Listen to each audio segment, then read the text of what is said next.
Welcome to Agrigento, also known as Agrigento, a city that originated in 580 BC as a colony of Jela. In the south side stood the Valley of Temples. The largest of these temples was the Temple of Olympian Zeus. The temple was built in 480 BC as a victory monument after the Battle of Himera, where the Greeks defeated the Carthaginians. The temple is the largest Doric temple ever built, but it was never completed. The construction stopped in 406 BC when the Carthaginians captured the city. The stylobate measured 112.7 meters by 56.3. The temple was 20 meters tall. The temple was not normal Doric because it had 7 end columns and 14 side columns.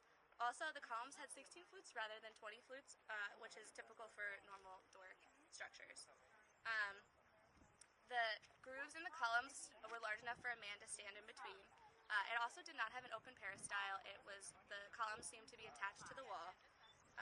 There were 2 entrances on either side of the temple rather than one central entrance into the temple. The temple had 38 telemons, which you can see here, which was a figure that looked as if it was holding up the temple with its arms up.